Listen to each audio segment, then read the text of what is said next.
the first time I remember experiencing anything with regards to mental health or having bad mental health was right after I got my AS results. I was feeling really trodden on and really down, and I'm somebody who bounces back from disappointment pretty quickly, and this took me a really, really long time to get over. It took me almost 3 months to fully get over it, and I wasn't my regular happy-go-lucky joking personality. So 3 years back, I realized that I have been acting quite abnormal. I haven't been myself lately. I love reading books, writing poems and essays and short stories, but then I couldn't do any of them back then. So what I did was a small research on the internet regarding my behavioral changes. So what I got, the result was that I might be suffering from depression, and I did not take it as a big issue. When I was around 12, I started to get a lot of depression because I was bullied a lot in school when I was much younger, and I used to be affected by little things a lot. So that depression, as years passed by, got worse, and it turned into anxiety. And then I went to university abroad, and I went to university at a really, really bad timing for the world. I went at the beginning of COVID, and ever since, and because of that, because I was indoors and locked inside, I had slowly gone back into a place of having really bad thoughts about myself and my self-esteem and how I looked and how I thought of myself and how I felt like a waste of space, and that I was just hurting my parents and my family, and I was wasting people's money, and I had slowly slipped into depression and anxiety.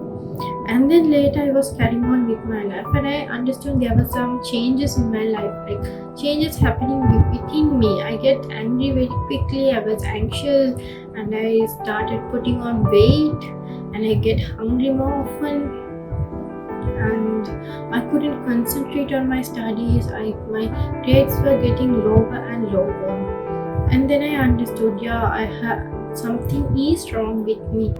And there were certain people in my life at the time when my anxiety started to get worse, and I would get panic attacks and anxiety attacks, and I really did not know what it was at the time. I didn't know what I was feeling.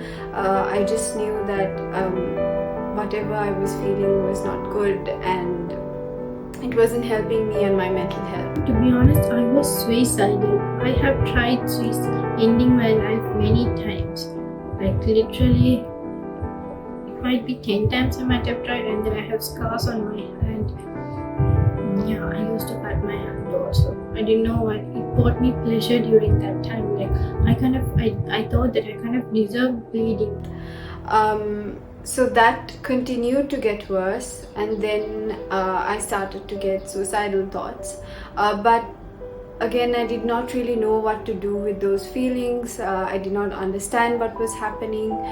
So I really did not know what to do, and I didn't understand that I should have sought help at the time. And then again, I did not know who to seek help from because I wasn't someone who lived in Sri Lanka previously, so I just had moved in, so I didn't know a lot of people as well, so I didn't know who to reach out to. And I had fears of being attacked and fears of being alone, but also fears of being with other people, with the fear of being judged or being put in a space where I felt vulnerable. And that persisted to the point that it was affecting my existence, my uni life, and my relationship with my family and my friends and my cousins and all of that. And it slowly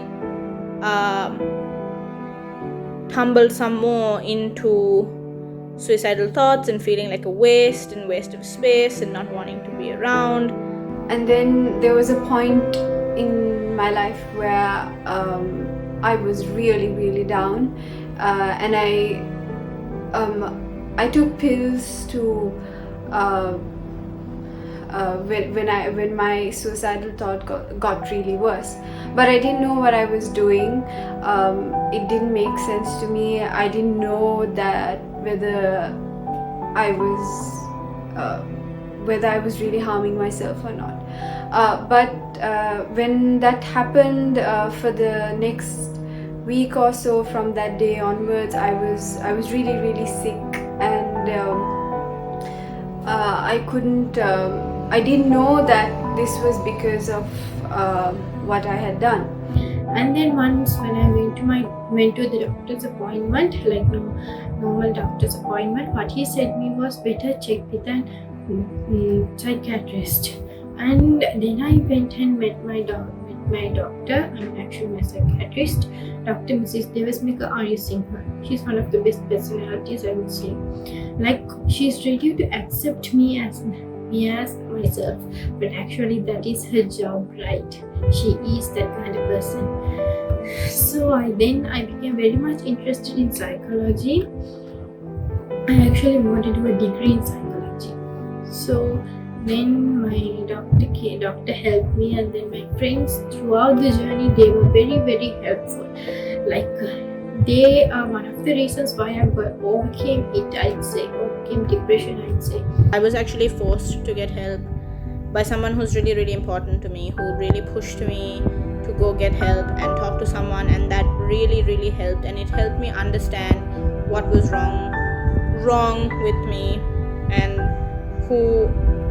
what things in my past and things in my behavior and experiences had caused me to feel certain ways.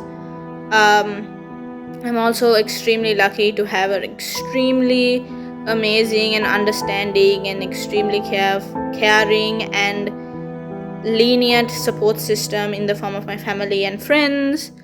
I wouldn't be here or be the person who I am today without any of them.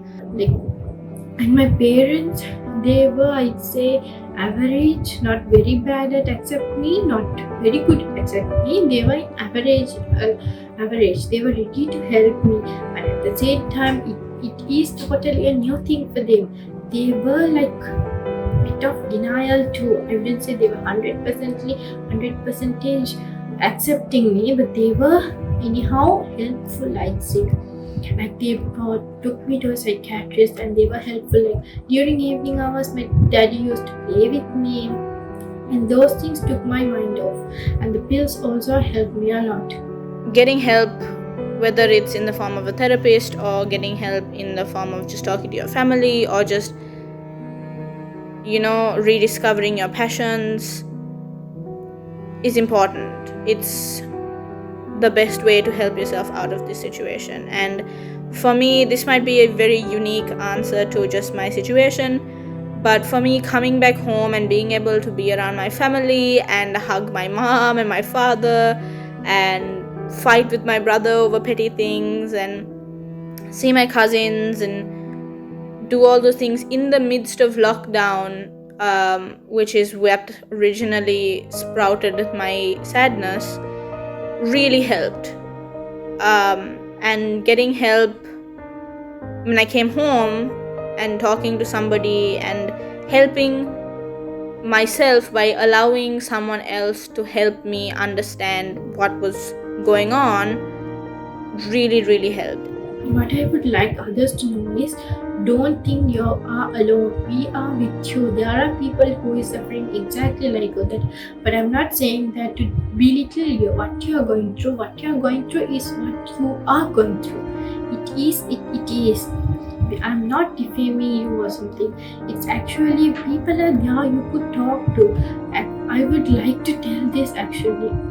Twitter had been like eye-opener for me. If not for Twitter, I wouldn't have overcome it totally. Like, I have got so many best people. I have met best people over there, and they like both the gender. I wouldn't say it's only girls. I have boys also, girls also. Both of them have been very good for me, and I'd say the social media was better to help me to overcome depression. And then couple of years later, I started to understand what I was going through. When I spoke to a couple of friends, when I spoke to people who were experienced in mental health, and they advised me on what to do. But again, I never spoke to one person only, and I did not seek help from a counselor. So I really did not know what to do again. And then finally, earlier this year, I reached out to a counselor, and she had advised me on what to do, and how I should manage all my feelings, and that it's just things that are all in my head and things that I can work on.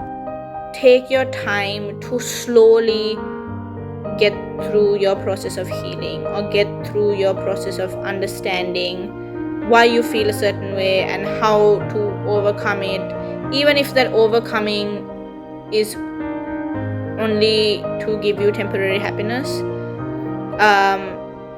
I had completely lost interest in my passions and my hobbies, and slowly coming back to painting and baking and having arguments about political issues with my family, or talking on the phone with friends, or my passion for music and film, and for all of rediscovering them in a different light, of using the process of doing my passions and exploring in new corners of my hobbies has helped me a lot. So since then I have been doing some breathing exercises, which has been very helpful in controlling my anxiety, and it has helped me a lot. And I also realized that sharing how I feel, especially when I'm worried, with my loved ones, my friends and my family, is very important in helping me understand that I'm not alone, and that there are people for me, that I can always reach out to anyone for help. The process of taking 2 hours off of my life to just completely block out the entire world, put on some music, whether it's, I personally like K-pop or French music when I bake, but to put on some music, or even a movie or a TV show that you really enjoy, and just watching that, I think really helped. And what I would like others to know is, please don't think you are alone. There are people suffering like you, and there are many opportunities for you all to look into.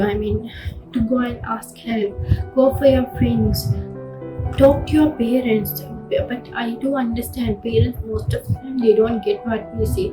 You have friends, or you can even talk to me, like if you want.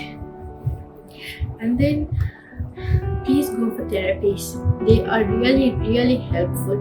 Take your own time and heal at your own pace, and nobody can tell you that there's anything wrong with you, or that what you're feeling is not valid, and it's okay to not be okay.